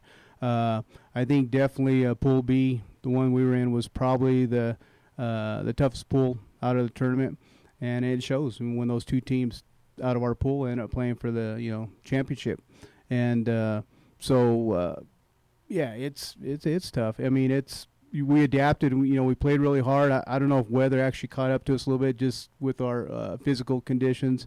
But like I said, we played outstanding defense the whole week, except for that one inning, and then overall it was pretty solid. Was there ever an issue, or at least a thought in your mind, being at least getting that so-called first-round bye in the tournament, where maybe a little overconfident team coming out to at least saying, hey, we got this. We just went 2-0-1. We did pretty well here. We don't have to, go through this trial like the other teams in this World Series. Was there, again, that first game where taking on a Maryland team where you unfortunately lost that Thursday 3-5 against the Hickory Lady Hornets? Was there ever a thought in your mind post that game or throughout that game that there was a little too overconfidence of this team? No, not really. I mean, there's some tournaments that you would go to that you might feel that way, but when you go to a tournament like this where really any team's capable to get on a run and run through the tournament, that wasn't an issue here. We knew that no matter who we were playing, it was going to be a tough game. We were going to be on our A game. We're hoping to get certain games out of certain pitchers on our staff and to carry us through. So you kind of figured out a rotation of who's going to work better against whatever team. And there was definitely not any overconfidence going into that. We're talking with Adam Galicia, 18 under extreme skipper, joining us here. Unfortunately, KRAE. Coach, the nice thing, and I think we both can relate to this too, when you're playing teams, from different states, and you go through the line and you shake hands because, again, that's the customary thing to do. It's always nice to chat with opposing coaches, and I'm sure you had accolades for those teams as they did for your team, and it's always a nice feeling. It's not a nice feeling to go back to the dugout after a loss, but bottom line is it's always nice to see what the other parts of the country have for softball programs. Yeah, most definitely. And it was really nice. We got a lot of compliments from even parents from the other teams. Really, even that Texas team. Which, like I said, I got to do a little research on them, and their parents were talking to our parents, telling them, man, you guys got a pretty solid team, and you guys play hard. And to be honest, with that particular coaching staff, they were not very happy, that the score was what it was. I think they took that game. They thought they were just going to come in and take it to us. But overall, the coaches that were there, very respectable, very professional about how they went about their business, and so it was, as far as that part, it was overall a pretty good experience. And obviously with the opposing coaches, but outside of that, also with how big this tournament is, again, where for the 5 games that you were down there seeing the likes of Kansas representation, Texas, North Carolina, Maryland, and Illinois, again, basically encompassing this entire nation. Obviously that's going to bring D1 scouts out there, D2, JUCOs, or whatever it may be, again, to scout for those local teams. So at least talking off air, at least Cheyenne Extreme got a little bit on the map, so to speak, and got a little looks by some of those college scouts that were in attendance. Yeah, and the deal with that is, coaches around, they can't talk to players until September 1 of their junior year. So we still have a pretty young team. But, a couple of girls that got questioned about, like Kaylee Wilson, she's already signed, to go into Minnesota. And just a couple of girls that were interested, asking questions, what year they are in high school, that type of thing. They were looking at them. The reality is, in the past, most of our girls, it's more regional coaches down south, and a lot of our girls just aren't going to travel that way to go to college. It's just a long ways. We're a hometown kind of personalities here, flavor, if that makes sense. And but it was just cool for a coach to come up and talk to you, and show interest in some of your players, let you know maybe your program's probably doing the right things. Is there, I guess, a feeling now for you of a letdown that the season is over? I mean, it's, really being a coach, it's almost all year round, as far as getting the ladies ready for your next team to put together, because you say goodbye to just a very few seniors on your team. But for you, is it like wow, I can't believe the season's already over? Well, we actually have one more. We got our Wyoming State tournament this weekend. But I'm talking about your big it is hurrah there. After it is, it's kind of, you feel I can't even explain empty. It, but yeah, you do. And so next week it'll be even more, because I'll know literally the season's over. And I mean, in the years past few years, I swear it takes me a week to recover, because you're so pumped up, you're so intense, you're so looking for this, looking for that, and then all of a sudden, it's done. I can rest, I can relax a little bit. And you get in that routine that it's hard to get out of, or at least try to adjust off of that. But at least talk about it again, as we're past the World Series, now focusing on the Wyoming State Tournament. Just give us a little background, or at least talk about when it is happening, where it's happening, and what teams to expect coming up in that state tournament. So the state tournament is this weekend. It's going to be in Casper. So our main competition will be Gillette, the Blue Jays, and they're pretty well equipped this year to make a good run at it. There's actually 7 teams this year in the 1800 division, which is very uncommon. So Rock Spring is going to have a team. And there's a lot of smaller towns that have teams. So I don't know how Wyoming's different. You never know what they're going to do. You don't know what you're going to do till you get actually to the tournament. It's kind of, I don't even know. I don't want to be mean, so I'm not. But you feel the bullseye already on your chest or on your back? Oh yeah, and I'll tell you, if we go this weekend and we don't play our A game, Gillette's more than capable of of taking some wins from us and winning this thing. So we're gonna have to step it up. We got practice tonight. We're gonna have a good night of hitting tonight. We got another practice tomorrow, and we'll get another good session of hitting. Our defense will be there. Our pitching will be there. We just need to focus on hitting, get some things worked out with that, just get some confidence going, and I think we'll be ready to go. Well, looking forward to that coming up this weekend again, as you mentioned, up in Casper, Wyoming State Tournament, final tournament for Cheyenne Extreme for the season. Now, as we talk about here, it is the end of the season for softball, as it's hard to believe that we are at this point in time of the year. But, for Cheyenne Extreme, obviously you got to look towards 2020, 2021. With that being said, you do have tryouts coming out for those who want to be a part of the Cheyenne Extreme future teams. Yeah, so we got next Tuesday, we're going to do we had some schedule conflicts. We have a tryout scheduled for August 1st, but some girls have some scheduling conflicts, so we're going to do one next Tuesday. We're going to do our main tryout, and so Tuesday night, Converseville, 5:30 registration, 6 to 8 tryout, and then August 1st we'll do the same thing. It's a Thursday also, I believe. And we'll do 5:30 registration, 6 to 8 tryout.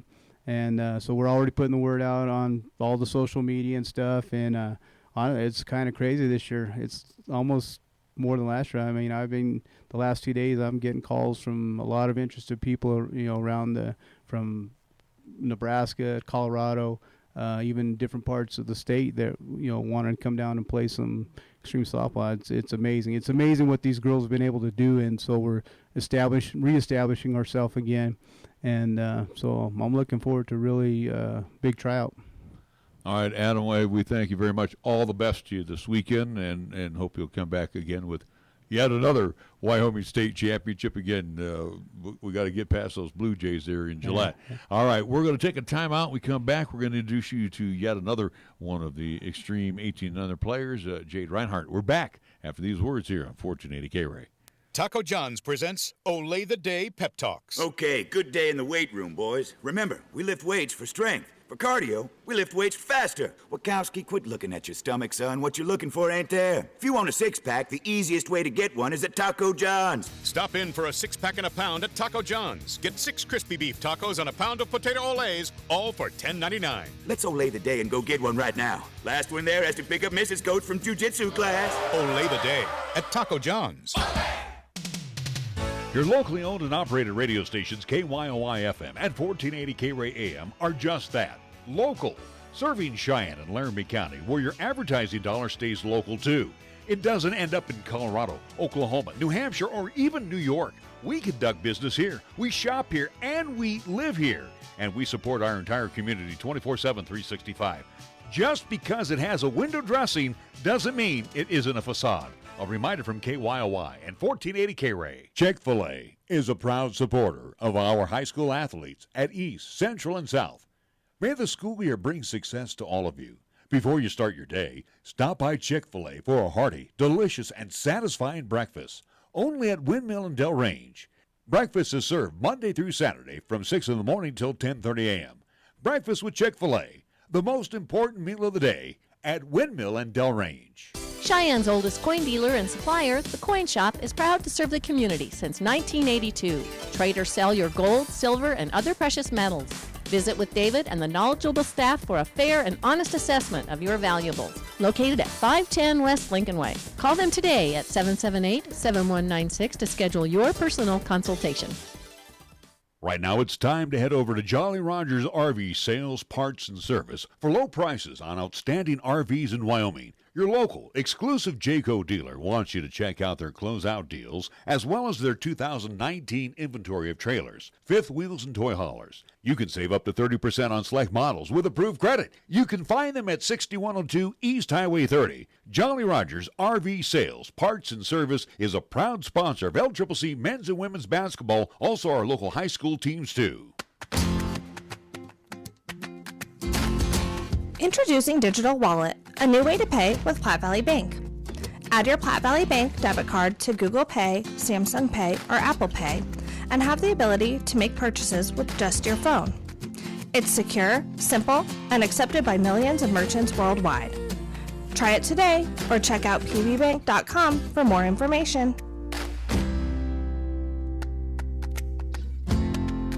Check out the huge savings this week at Town & Country Supermarket Liquors. Here are just a few of the terrific weekly specials. Our Super Radio buys, heard only right here, feature Jack Daniel's Original Tennessee Whiskey, 1.75-liter bottle, $34.99.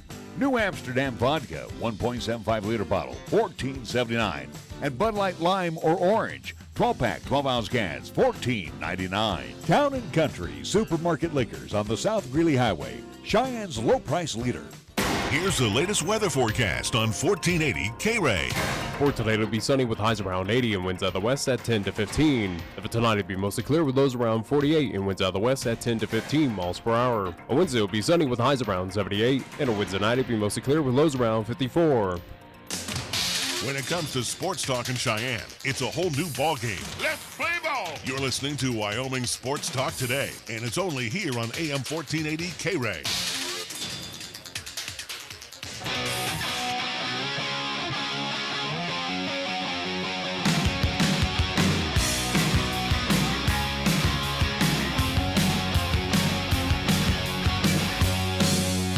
We're back on Wyoming Sports Talk today. Once again, thank you to head coach Adam Galicia joining us here, 18 under Cheyenne Extreme. Now we introduce you to one of the players, as we've done throughout the course of the season, and we introduce you now to Jade Reinhardt. You were talking with Nick. I was outside talking with Coach. So introduce yourself to the folks. What grade you in, what school you go to, and what town you live in. So I'll be graduating from Torrington High School this year. So I make the trip every Tuesday and Thursday from Torrington to here. Again, so the third product that we've had here from Torrington. Again, tell us a little bit how you... Is there any chance, as we talk about where we have Torrington, we have from kind of outlying outside of Laramie County or within, is there any chance to carpool with the others to get to practice? I mean, is there anything like that, or is it just kind of sacrificing of, all right, I got to make that at least trip and sacrifice to be a part of this extreme team? Yeah, so there's about 3 other from Torrington, and we do all carpool. We take turns driving, and then during the winter when the gun barrel gets pretty bad, the parents drive us up. So we definitely do carpool to kind of save on that travel. And I know the answer to this already, but again, as you found out about the Cheyenne Extreme, and again, tell us about your interest in coming down here and playing. It definitely... I mean, I was always interested. Cheyenne always had a good program, and I mean, when I played in Torrington, they were always our number one competitor. It was always hard to beat Cheyenne. But when the team in Torrington fell apart, my parents were like, do you want to play? And I was like, yeah, I want to go play for Cheyenne. They've got a good program, great girls. It made sense to just come to Cheyenne to play. Absolutely. And let's talk about what positions you play with the Extreme. I'm first baseman for them. I mean, we have multiple people in multiple positions, so it's definitely... That's your main position. Yes. Yeah. And we didn't get a lot of info on you, so again, if I sound lame here, don't laugh at me. But where do you bat in the lineup? And if I remember, we saw her the other day when we were out at Converse. Yeah. And you were knocking the snot out of the ball as always. So we know you could pop a few out of the park as well. But tell us a little bit where you bat in the order. I'm more towards the end of the lineup. I like that in the lineup. But you've hit a few out of the park this year, haven't you? I've actually only hit one. It was my first home run this year, so okay. That was I was pretty excited for sure. So at least as we talk about coming down from Torrington, making somewhat of that sacrifice to be a part of this Cheyenne Extreme team after Torrington at least kind of folded up there. But, senior up at Torrington, a little background up there at Torrington High School. Do you do any other athletics outside of softball? Yes, I do. Actually, I golf during the fall, and I play basketball during the winter. So definitely very active up at the high school. I even manage volleyball when golf gets over, just to kind of stay involved with everything. So definitely busy throughout the year, keeping athletics on the side. But again, golf, basketball, softball. Here you are, we're a senior, and you got to make those decisions now. Again, graduating from Torrington High School, have you looked at your future right now? Have you decided on you want to focus on basketball, golf, or softball? Have you kind of picked a sport, and if also too, have you been offered so far post Torrington to continue your athletic career? I've definitely picked. It's a toss-up between golf and softball. Those are definitely my 2 favorites, and I haven't gotten any offers yet, but I'm definitely keeping the door open. But, I mean, focusing on school would be good as well, just especially with what I want to do and with my career path and everything. So, but if the offer comes, I'd definitely take it. If you have a wish list, what schools would you like on your list? I mean, my number one school is definitely not as realistic as I would like it to be, but I'd definitely love to go play for Oklahoma. Patty Gassa's seems like a phenomenal coach, and they've always got a good program every year, so that would definitely be awesome to just go and play for them. So it sounds like at least you keep on track with the collegiate side. You know it pretty well. Do you find yourself kind of, especially on the softball side, do you watch the World Series when it is on the at least on the ESPN networks? Also, too, there are semi-pro throughout the nation. Where here we are in 2019, the availability to watch these teams and these games online, it's there for the taking.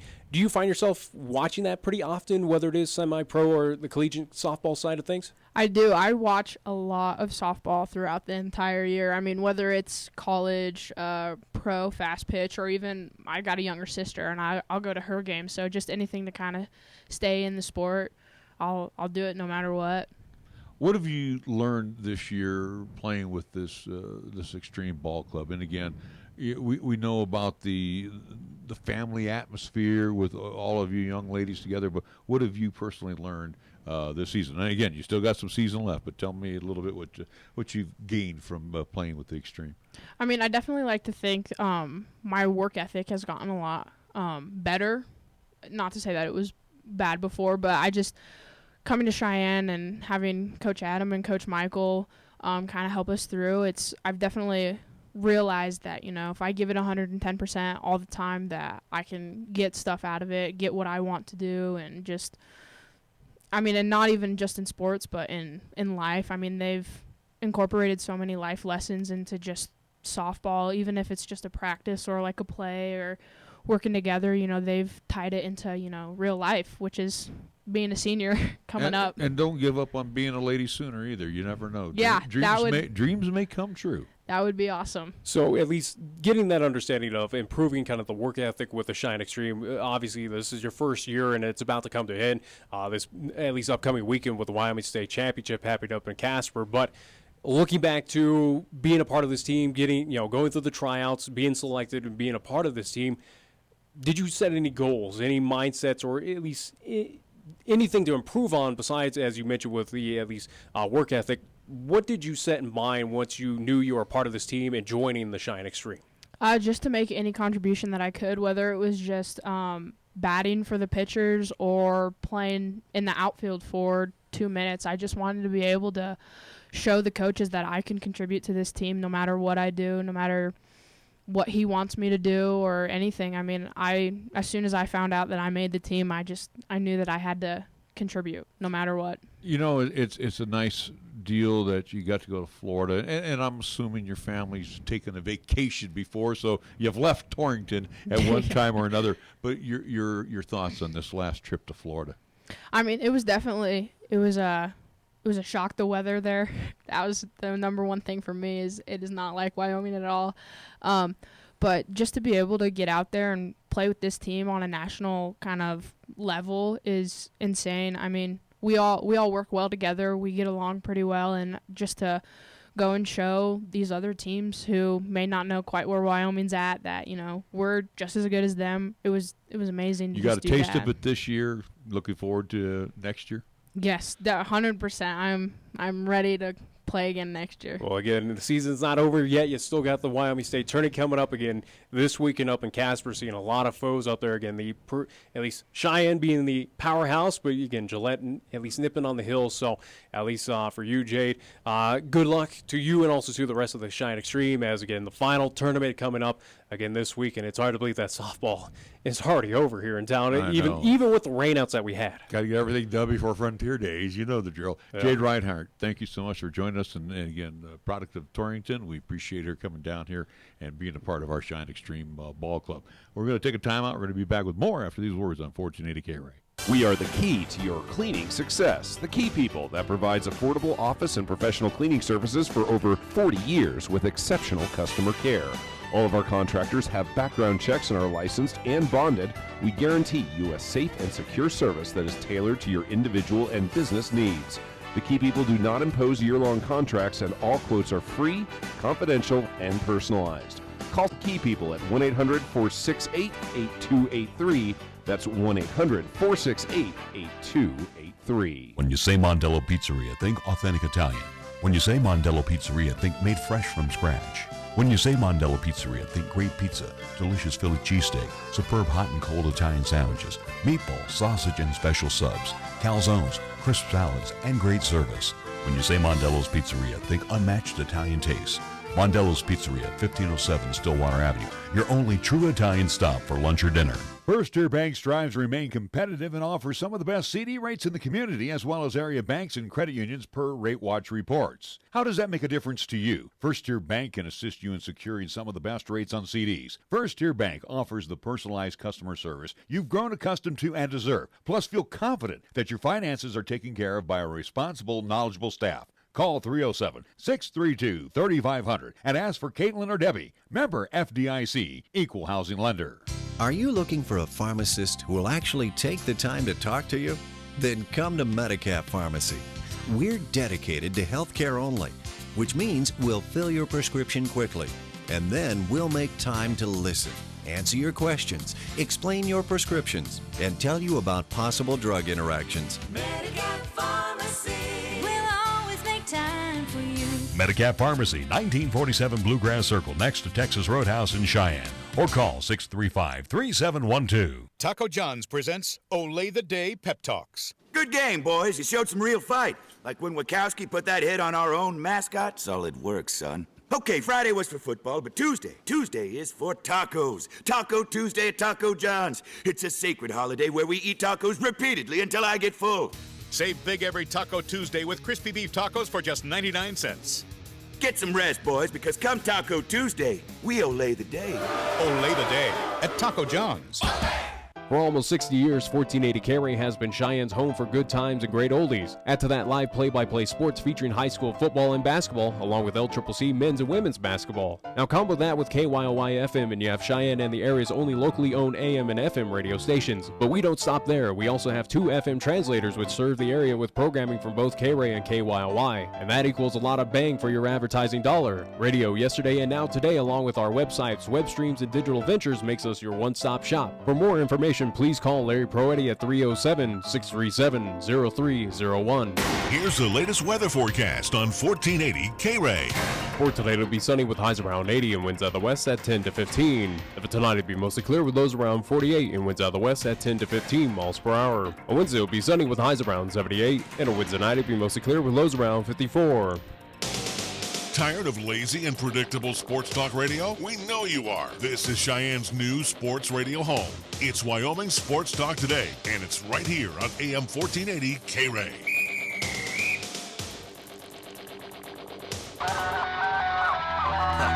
It's time to play the game. Put your money on the table. Come on. It's the one game. You'll never, ever win. Back once again on 1480 KRAE. You know, that intro music's okay. I like the other one, the King. You've already said enough about it. You already complained about it last year and blah, blah, blah. I know, but I like this other one. Money was the king. Whatever. All right. Anyways, welcome back to Wyoming Sports Talk Today. Do want to mention a few minutes left. Yeah, with a few minutes left again, as at least Coach Adam Galicia talked about with Cheyenne Extreme. Again, appreciate both him and Jade at least joining us here in studio today. Again, do want to remind folks coming up at least for the Cheyenne Extreme. Again, still plenty of seasons left, or at least one more tournament with the Wyoming State tourney coming up this weekend. But again, a handful of games basically. Yeah, but either way, as they look forward to the 2019-2020 season for the Cheyenne Extreme, or at least 2020 season. But coming up again Tuesday, July 16th. They will have their Cheyenne Extreme tryouts there at Converse Softball Complex. Registration begins at 5:30 p.m. Tryouts are from 6 to 8 p.m. There is no tryout fee, so that at least there is that opportunity. If you have any questions, you can also email Adam Galicia. It's adam.galicia@gmail.com if you do have any questions regarding the Cheyenne Extreme tryouts. Again, upcoming Tuesday, July 16th. 5:30 registration. Tryouts are from 6 to 8. Converse Softball Complex. Go and try out and go be part of this successful franchise program that is the Cheyenne Extreme. All right, from softball, and again, thank you to Adam Galicia and Jade Reinhardt joining us here on Wyoming Sports Talk today. We move into the CABA World Series. It's back, Season 3.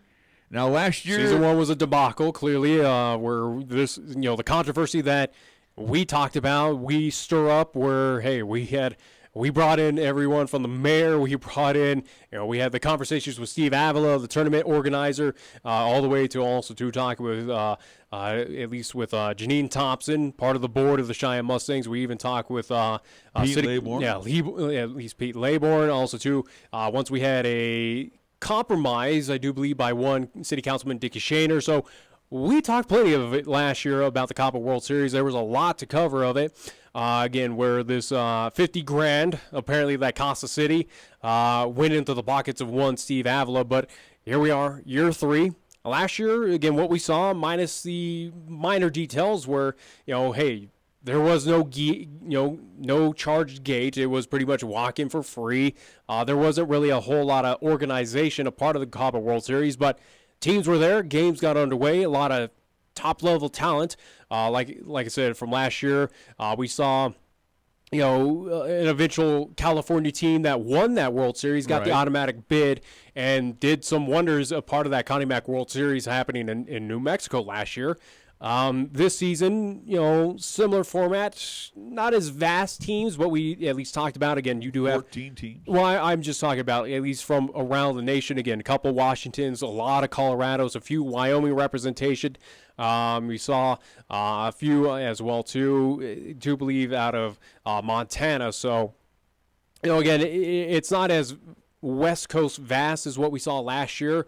These are teams, majority of them outside of the two Washington State products that were scouted and recruited by Ty Lane and also two Cheyenne Post 6. So kudos to them to getting those at least remaining 11 teams here to Cheyenne to be a part of this at least Copper World Series. Again, the whole thing about this was introduced by the Cheyenne Mustangs. Mustangs have declined to be a part of it for the reasons that we talked with either Janine, we talked with Rick Thompson last year.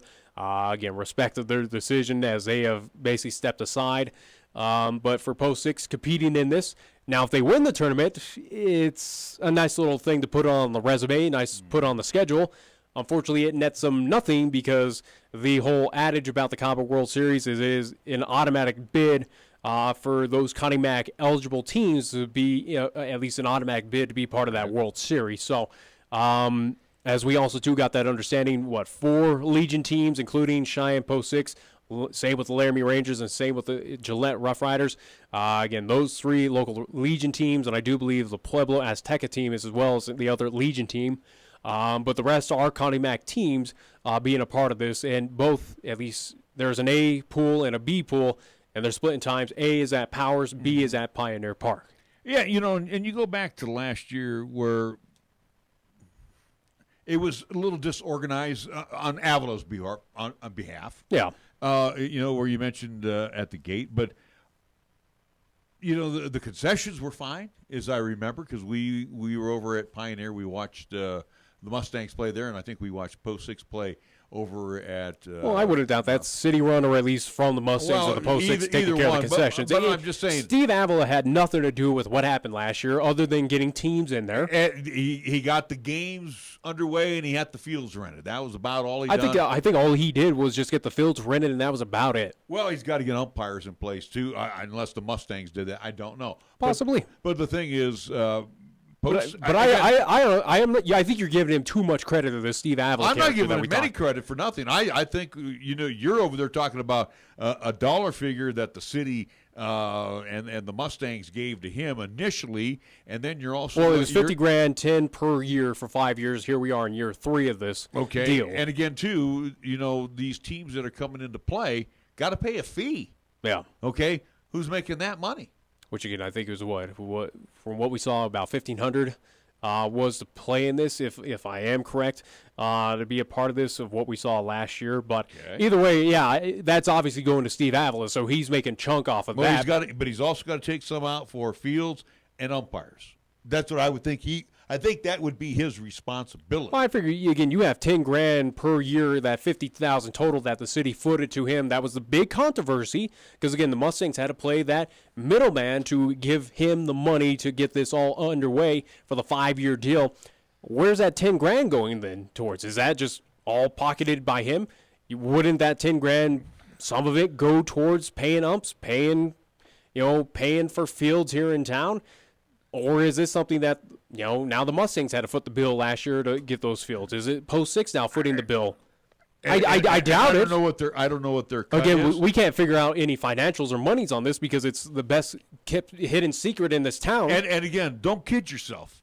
Steve Avila, this is how he makes his living. Oh, yeah, he made money off of this, no doubt about it. He's made a pile of money off of this. Whether it's that entire $50,000 that he walked correct away. Me if I'm wrong, I don't think he paid a nickel back to the city last year. Nobody from the city would even pony up to the bar, whether it was a city councilman, city treasurer at that time. Whether it was rec department, at least, whether it was one Jason Sanchez, who was also, too, a part of those talks with Steve Avila and the Mustangs at the beginning.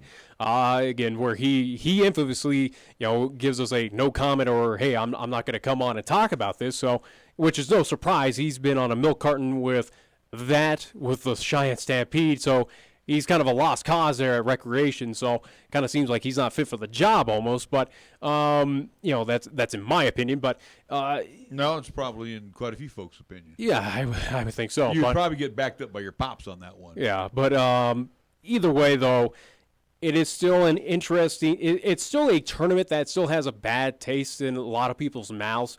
Clearly, again, the Mustangs still feel hurt about what is happening.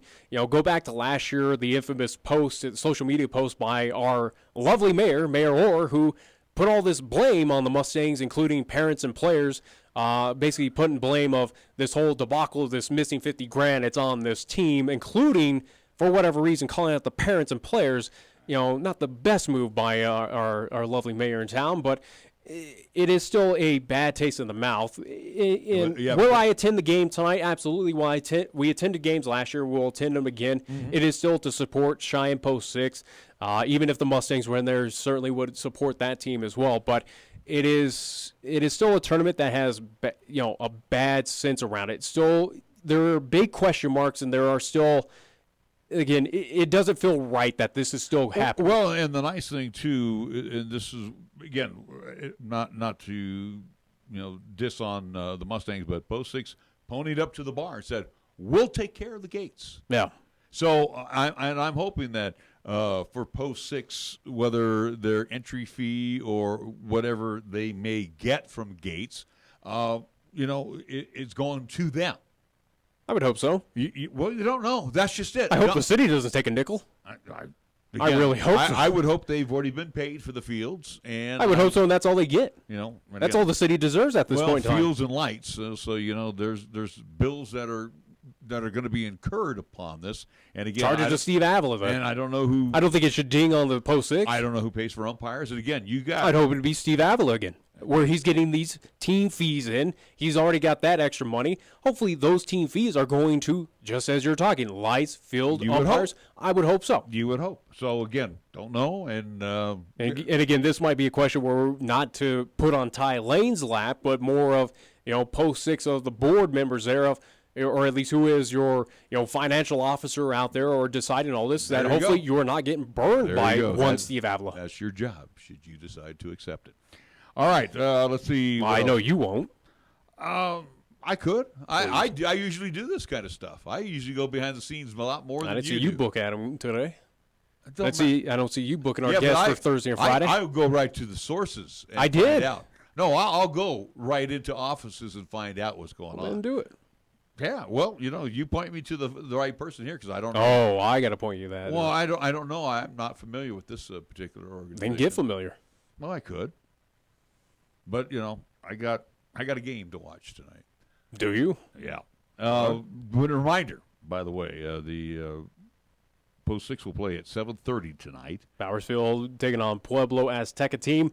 Again, as it is day one, game one for Cheyenne Post 6 as they begin pool play in Pool A, taking on this Pueblo team that they saw about a few weeks ago down in the Pueblo tournament. Mm-hmm. So familiar foe coming up to Cheyenne. Well, everybody in the bracket's familiar to Cheyenne. I think outside the Enfuego team. That's right, Enfuego. Enfuego is the only one in Pool A that Post 6 I don't think is played this year.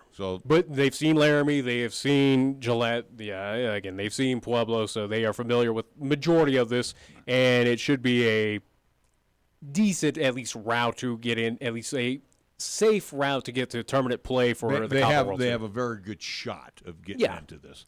Let's remind everybody, too, it is the Midsummer's Classic for tonight. It's the Nationals versus the Americans, which, Major League Baseball has kind of just, dampened spirits. Used to be a fun game to watch. Now it's not.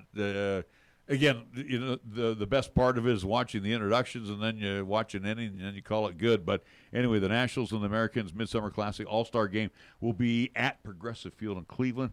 5:30. Usually it's about a 6:30 start, so they're getting it underway an hour earlier. So interesting, yeah. Will they draw an audience? I don't know, but they will at Progressive. But TV-wise, probably it's not going to be the greatest thing. No, I think over the last, I wouldn't doubt for the All-Star game.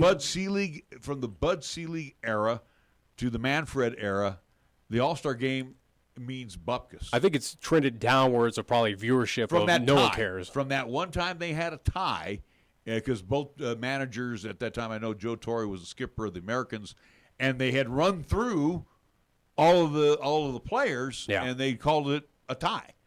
And that upset a lot of people. And then the next thing you know, then we're playing whoever wins will host the World Series. And that I get that concept, and that did draw my eyes to the at least All-Star game where, okay, now I got something to root for technically of, hey, I got to pull for the National League for the Giants to have at least a chance at hosting the World Series in 2010, 2012, 2014.